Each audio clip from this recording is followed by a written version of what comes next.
नमस्कार बच्चों। आज का हमारा प्रकरण है नाथ संप्रदाय के प्रमुख कवि और उनकी रचनाएं। नाथ संप्रदाय का जन्म सिद्ध संप्रदाय के विरोध में हुआ था, अर्थात सिद्ध संप्रदाय में कुछ कमियां रह गई थी जिसके कारण भक्ति का विकास पूर्ण रूप से नहीं हो पा रहा था और इसी कमी को दूर करने के लिए नाथ संप्रदाय का जन्म हुआ। नाथ साहित्य और नाथ संप्रदाय, नाथों के द्वारा जिस साहित्य की रचना की गई वो नाथ साहित्य के रूप में जाना जाता है और जो नाथ है वो 9 माने जाते हैं। राजकुमार वर्मा के अनुसार 12वीं से 14वीं शताब्दी का जो समय अंतराल है वो नाथों का माना जाता है, अर्थात 9वीं शताब्दी से लेकर जो 14वीं शताब्दी है उस तक का समय सर्वमान्य रूप से और 12वीं से 14वीं तक का समय रामकुमार वर्मा के अनुसार मान्य है। नाथ संप्रदाय भारत के हिंदू धार्मिक पंथ में से है। मध्य युग में उत्पन्न इस संप्रदाय में बौद्ध, शैव और योग की परंपराओं का समन्वय दिखाई देता है। यानी बौद्धों में जो योग किया जाता था, शिव के भक्त जो थे शैव, उनके द्वारा जो भक्ति भावना की जाती थी और जो योग साधना था उन्हीं का मिला जुला रूप आपको इसमें देखने को मिलता है। यह हठ योग की साधना पद्धति के आधारित पंथ है। शिव इस संप्रदाय के प्रथम गुरु और आराध्य माने जाते हैं। इसीलिए कहा जाता है कि जो गोरखनाथ है वो शिव का अंश अवतार था, यानी अंश के रूप में अवतार था। इसके अलावा इस संप्रदाय में अनेक गुरु हुए जिनमें से गुरु मच्छिंद्रनाथ या मत्स्येंद्रनाथ तथा गुरु गोरखनाथ सबसे ज़्यादा प्रसिद्ध हुए हैं। नाथ संप्रदाय समस्त भारत में बिखरा हुआ है। गोरखनाथ इस संप्रदाय के बिखराव और इस संप्रदाय की योग विधाओं को एकत्रित करने वाले संस्थापक थे, अर्थात इसके गोरखनाथ नाथ संप्रदाय के प्रमुख संस्थापक माने जाते हैं। भारत में नाथ संप्रदाय को सन्यासी, नाथ योग, जोग, अवधूत, कोल आदि अनेक नामों से जाना जाता है। इनके कुछ गुरुओं को शिष्य भी मुसलमान, जैन, सिख, बौद्ध धर्म से थे। इस ग्रंथ में लोग शिव के वंशज माने जाते हैं। इसमें जो है वो मुख्य रूप से 9 नाथ माने जाते हैं। इसमें सबसे पहले आता है गुरु, आदि गुरु जो है वो भगवान शिव को माना जाता है, अर्थात नाथ संप्रदाय शिव को अपना पूर्वज मानते थे। इसके बाद में आते हैं मच्छिंद्रनाथ। इनका जो समय अंतराल है वो माना जाता है 8वीं-9वीं शताब्दी। इन्होंने योग सिद्ध तंत्र परंपराओं और अपरंपरागत प्रयोगों के लिए मशहूर थे, यानी इनके जीवन काल में इन्होंने अनेक चमत्कार करके दिखाया था। माना जाता है कि मच्छिंद्रनाथ के द्वारा दी गई भभूत को एक स्त्री के द्वारा गोबर में डाल देने के कारण ही उस गोबर से एक पुत्र की प्राप्ति होगी, अर्थात गोरखनाथ इतने चमत्कारी थे कि उनके मंत्रों के द्वारा मंत्रित की हुई भभूत के द्वारा एक पुत्र की प्राप्ति हो सकती थी। गोरखनाथ 10वीं-11वीं शताब्दी के माने जाते हैं। इनका जन्म मठवादी नाथ संप्रदाय के संस्थापक के रूप में माना जाता है। व्यवस्थित योग तकनीकी संगठन, हठ योग के ग्रंथों की रचनाएं एवं निर्गुण भक्ति के विचारों के लिए प्रसिद्ध है। जालंधरनाथ 12वीं शताब्दी में सिद्ध मूल रूप से जालंधरनाथ हुए, जो राजस्थान और पंजाब में मुख्य रूप से विख्यात हुए हैं, अर्थात उनका जो समय माना जाता है वो पंजाब और राजस्थान में माना जाता है। उसके बाद में है कानिफनाथ, जो 14वीं शताब्दी के सिद्ध थे। मूलतः पश्चिमी बंगाल नाथ संप्रदाय के भीतर अलग अलग परंपराओं को इन्होंने शुरू किया।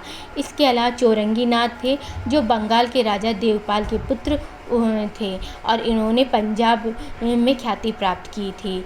और इसके अलावा था चरपटीनाथ, जो कि हिमाचल प्रदेश के चंबा क्षेत्र में हरियाणा की हिमालय की गुफाओं में रहने वाले और अवधूत के प्रतिपादक थे। और बताया जाता है कि व्यक्ति की अपनी आंतरिक शक्तियों को बढ़ाना चाहिए, क्योंकि बाहरी प्रथाओं में से हमें कोई फर्क नहीं पड़ता, अर्थात चरपटीनाथ ने आत्मिक विकास पर जोर दिया। भर्तृहरिनाथ उज्जैन के राजा और विद्वान जिन्हें योगी बनने पर अपना राज्य तक छोड़ दिया था, इसे भर्तृहरि के नाम से भी जाना जाता है। गोपीचंद नाथ बंगाल की रानी के पुत्र जिन्होंने अपना राजपाट त्याग दिया था। और उसके बाद में है रतन नाथ, 13वीं शती के सिद्ध मध्य नेपाल और पंजाब में ख्याति प्राप्त की। उत्तर भारत में नाथ और सूफी दोनों संप्रदायों में आदरणीय थे। उसके बाद में धर्मनाथ, 15वीं शताब्दी में सिद्ध गुरुराज की ख्याति, और उन्होंने कच्छ क्षेत्र में एक मठ की स्थापना भी की। किंवदंती के अनुसार इन्हें कच्छ क्षेत्र में जीवित रहने योग्य बनाया था। और एक आता मत्स्यनाथ, ये हरियाणा में एक मठ की स्थापना की थी। मुख्य रूप से जो 9 गुरु माने जाते हैं उनमें जो 9 गुरु हैं मत्स्येंद्रनाथ, गोरखनाथ, जालंधरनाथ, नागेंद्रनाथ, भर्तृहरिनाथ, चरपट्टीनाथ, कानिकफान, गहनीनाथ और रेवन्नाथ, ये 9 नाथ है। अर्थात जिस तरीके से 84 सिद्ध माने जाते हैं उसी तरीके से नाथों की संख्या 9 मानी जाती है। और आपने जैसे नामों में देखा होगा कि इनके नाम के बाद में ये अपने नाम के बाद में नाथ लगाते हैं। और नाथों के अंतर्गत किसी भी प्रकार का भेदभाव आदिकाल में नहीं रहा है।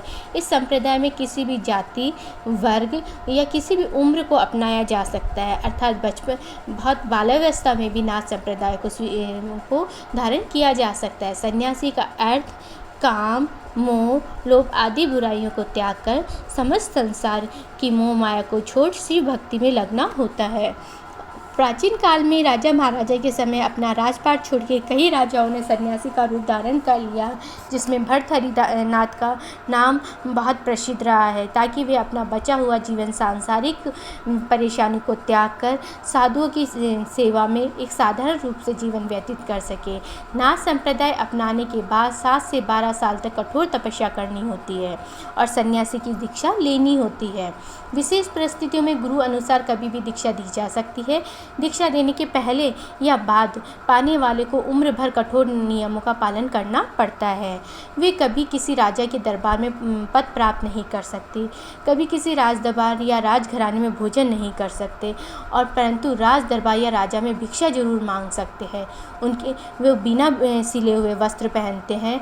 हर सांस के साथ में मन के वे आदेश शब्द का जाप करते हैं और किसी अन्य नाथ का अभिवादन भी वह आदेश शब्द से ही करते हैं। अर्थात जिस तरीके से हम नमस्कार नमस्ते करते हैं वैसे वो आदेश शब्द का प्रयोग करते हैं। अर्थात एक दूसरे का वो आदेश शब्द से ही सम्मान करते हैं। सन्यासी योग, जड़ी बूटी आदि किसी रोग को ठीक कर सकते हैं। एवज में वो रोगी और उसके परिवार से भिक्षा में सिर्फ अनाज या भगवा वस्त्र ही ले सकते हैं। अर्थात इसके अलावा भिक्षा में और किसी मुद्रा वगैरह, आभूषण वगैरह को स्वीकार नहीं कर सकते हैं, ना ही ऐसी किसी चीज़ का संचय कर सकते हैं। सांसारिक मोहमाया को त्यागना पड़ता है। दीक्षा देने के बाद सन्यासी, जोगी, बाबा दोनों कानों को छेद लेते हैं और गुरु द्वारा कुंडल डाले जाते हैं। इन्हें धारण करने के बाद निकाला नहीं जा सकता। बिना कुंडल किसी भी योगी, जोगी, बाबा, सन्यासी नहीं माना जा सकता। ऐसे सन्यासी जोगी जरूर होते परंतु उन्हें गुरु की दीक्षा नहीं दी जाती, अर्थात वो पूर्ण रूप से योगी नहीं कहलाएंगे। अर्थात जो नाथ लोग हैं वो लोग कानों में बड़े बड़े कुंडल, यानी इन्हें कनफटा बाबा भी कहते हैं। कनफटा यानी कान को फटा हुआ, यानी ये इनके कान फाड़ में छेद करके इनके गुरु के द्वारा दीक्षा के रूप में इनके कान में कुंडल पहनाए जाते हैं। इनकी जटाएं को कभी भी काटा नहीं जाता। शंकर भगवान की जटाओं के समान ये बहुत ही विशाल होती है। और इसी तरीके से ये जो वास्तव में नाथ शब्द है वो हिंदू, बौद्ध और जैन संतों का समन्वित रूप है। नाथ शब्द का अर्थ होता है स्वामी, वैष्णव में स्वामी, सेवों में नाथ। अपने हमें अमरनाथ, केदारनाथ, बद्रीनाथ आदि कई तीर्थ स्थानों के नाम सुने होंगे। अर्थात नाथ जो होते हैं वो इन्हीं से शिव से संबंधित ही होते हैं। नाथ का जो प्रारंभ माना जाता है वो है आदिकाल से, और इनके आदि गुरु यानी आदि का अर्थ होता है प्रारंभ, यानी इस नाथ संप्रदाय का जो प्रारंभ माना जाता है वो शिव के द्वारा माना जाता है। अर्थात इसके बाद जितने भी नाथ आए हैं वो शिव के उपासक ही माने जाते हैं। अर्थात शिव की साधना से संबंधित जितने भी नाथ हैं वो इसके अंतर्गत सम्मिलित होते हैं। मुख्य रूप से मैंने आपको आपको पता है कि नाथ 9 हैं।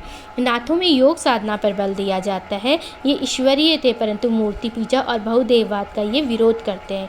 इन्होंने ये हठ योग को अपनाया। हठ जो शब्द है वो 2 शब्दों से मिलकर बना है, सूर्य और चंद्रमा, इंगला और पिंगला। इंगला सूर्य से संबंधित है और पिंगला चंद्रमा से संबंधित है।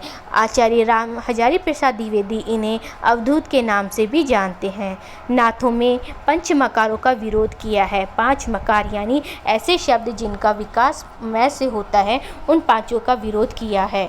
अर्थात उसके अंतर्गत आएंगे मांस, मदिरा, मत्स्य, मुद्रा और मैथुन। यानी मांस खाना, शराब, मदिरा, मत्स्य यानी एक तरह से आप कह सकते हो मांसाहार खाना, मुद्रा वेश्यावृत्ति करना और मैथुन यानी शारीरिक संबंध बनाना, ये इसके अंतर्गत वर्जित माने गए हैं। नाथों के अंदर मैंने आप लोगों को पूरे 9 नाथों के बारे में विस्तार से बता दिया है। इनमें से जलंधर नाथ भी है और मच्छेंद्र नाथ भी है। उसके बाद में गोरखनाथ आते हैं। इनकी जो जलंधर नाथ जो है उनके बारे में जो उनके शिष्य गोपीनाथ का उल्लेख नागमती वियोग पद्मावत में भी किया है। और मच्छेंद्र जो नाथ है, इनकी जो प्रमुख रचनाएं हैं उनमें ज्ञानकारी सी, होल ज्ञान निर्णय और कोलानंद मानी जाती है। इसके अलावा गोरखनाथ की रचनाओं में गोरख, गोरखसार, काफिर बोध, आत्मबोध आदि रचनाओं को माना जाता है। इनमें से कई रचनाएं ऐसी हैं जो परीक्षाओं में बार बार आती है, तो उन चीज़ों को आपको बेटा विस्तार से ध्यान रखना है, जिसमें गोरखनाथ की आत्मबोध और एक जो दूसरी रचना बताई है मैंने गोरखवाणी और उसके काफिर बोध प्रमुख है। गोरखवाणी जो है वो बड़तवाल के द्वारा संपादित की गई है, जिसमें गोरखनाथ की रचनाओं का संग्रह किया गया है। और ये जो नाथ हैं उनमें सबसे प्रसिद्ध जो रहे हैं वो गोरखनाथ रहे हैं, जिन्हें शिव का अंश अवतार भी कहा जाता है। धन्यवाद।